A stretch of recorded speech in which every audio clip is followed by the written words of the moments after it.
Brought to you by the Every Dollar app. Start budgeting for free today. I have about $100,000 in my 401k. I'm 30 years old, and I've been wanting to open up a wedding venue out here in Defiance, Missouri, which is beautiful, kind of wine country. I'm wondering if I should take from my 401k and put some type of equity into this wedding venue dream that I have. But of course, I do have some lingering debts, and just wanted to get your opinion on, do I take from my 401k, or kind of where do I even begin with this? Yeah. So what do you do for a living now? I am in supply chain for a defense contractor. So you're making $100K? I have a second job. I work at a bar on the weekends, so I do serve. So I'm probably about 115. Okay. All right. But your supply chain's $100K? 105. 105, yeah. Okay. All right. And good for you. Thank you. And the how much debt did you say you have? So we just bought a house. Me and my boyfriend bought a house last November for $450. Mm-hmm. We have the mortgage. We both have car payments. What do you owe on your car? I owe $24,000, and I paid $31,000 to the bank. So I'm a little upset about the car. You owe $24,000. What other debt do you have? I owe student loans $15,000. Okay. All right. All right. And well, a couple things come to mind immediately. One is, if you're going to run a wedding chapel, you should act like you believe in your product, and you should be married. Correct. We looked at rings. We have a ring picked out. Yeah. Okay. Before we get going, my finger, just kind of basic stuff. I've never heard the phrase, "That's a great Missouri wine." What kind of wine do they have in Missouri? In Defiance, yeah. You're not wrong. So it's this. They have a bunch of wineries. It's the big, like, everyone. But it's kind of there's just kind of a little resort area there. Maybe it's up and coming. Exactly. It's beautiful. Okay, it's a pretty area and an excuse to drink some wine. Yeah. Okay.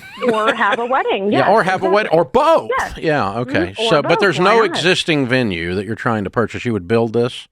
I would build this. So I would have to buy the land.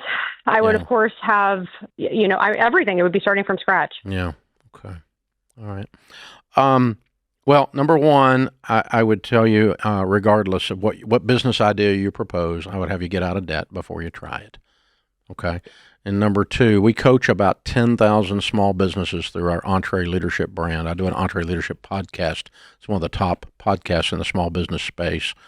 And we teach them to not grow their business with debt. Okay. To grow it slowly. So I'm not going to have you borrow on your 401k. And of course, we're not going to tell you to cash out a 401k and take a 10% penalty plus your tax rate of 30%. Or, Dave, I'm going to borrow money at 40% interest to open a wedding venue. No, you're not.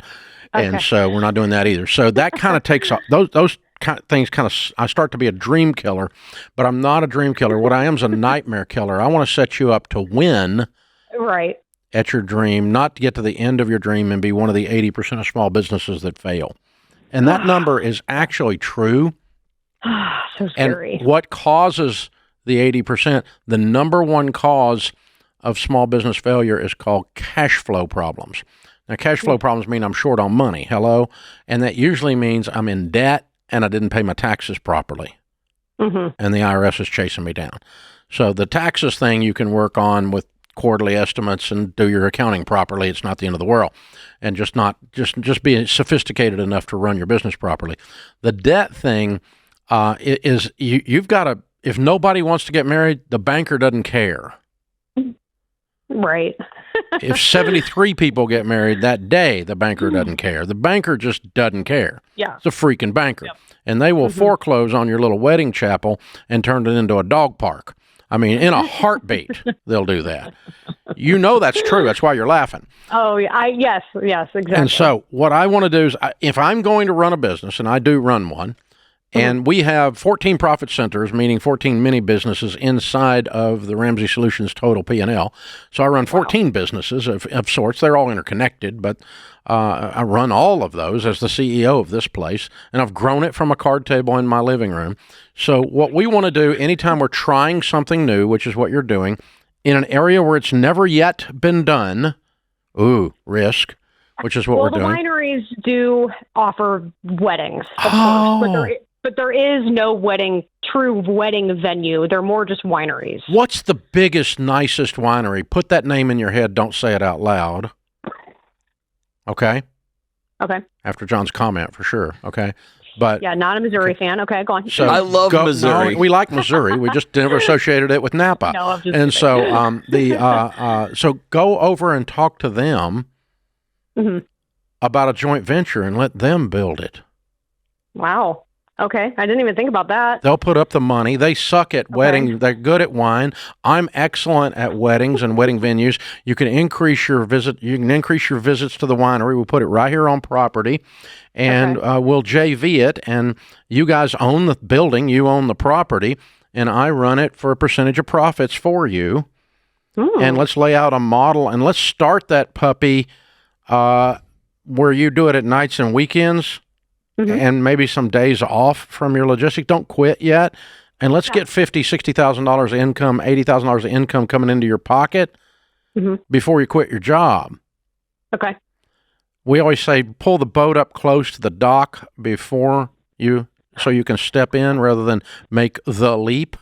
People that make leaps get wet. Yeah.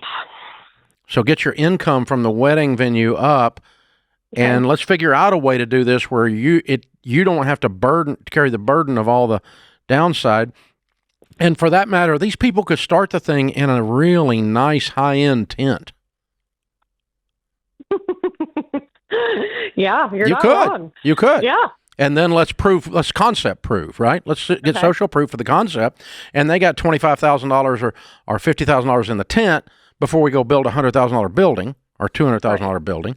And we prove out that we're both going to make bank on this. You're going to get a lot more customers for the winery. You're also going to make money on the weddings because I'm not taking 100% of the profits. You got invested in this too, so we're doing this together.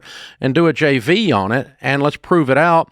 And go ahead and put in the agreement that someday you can buy them out, and you can move it off-site. Okay, so almost like not a franchise, but basically just taking more like an option to purchase. Okay. To go with it later. Because if it goes gangbusters later, or if they ever went broke, you could own it. You wouldn't own the real estate, but you'd own the idea. Right. And so, that's a great idea. Yeah, let's just kind of I'm trying to ease into this and limit my risk rather than just take this leap off a cliff and go, I sure to God hope that water's deep. I know. The upfront cost of the wedding venue is what is the killer. Lingering question. Yeah, and you can't start. So let's start it. Let's start it with a camping trip and go from there. I mean, I think I got to tell you, I think the tying it to the winery could really help the wedding chapel, and it for sure will help the winery. Oh yeah, I mean, you could start at the winery and then move on over to the venue. You go ahead and option the piece of ground next door and buy it out. Buy the ground first with some of your profits. Later, build the chapel. When you get it built, I exercise your option on the business, move it next door. Okay, so what if worst case scenario? What if these guys are like, no, we do perfectly fine. We're not. Go to the other one. Go to the next one. Then you just missed out. Your competition is now going to have a wedding venue, and you should have done it. You screwed up. Next one. And then get on Amazon and order an Elvis costume and pay some high school kid to stand there next to you. I'll go renew my vows in Defiance Wine Country. A spinner sign. That's right. A spinner sign. That's right. What are you, Vegas? I'm just trying to think of this up and coming wine country, Dave. Yeah, Elvis is known for that. Well, I'm just saying. People get Elvis weddings. In Vegas. I'm just telling you. You just started another trend, didn't you? I'm starting another trend. Create your free every dollar budget today, the simplest way to budget for your life.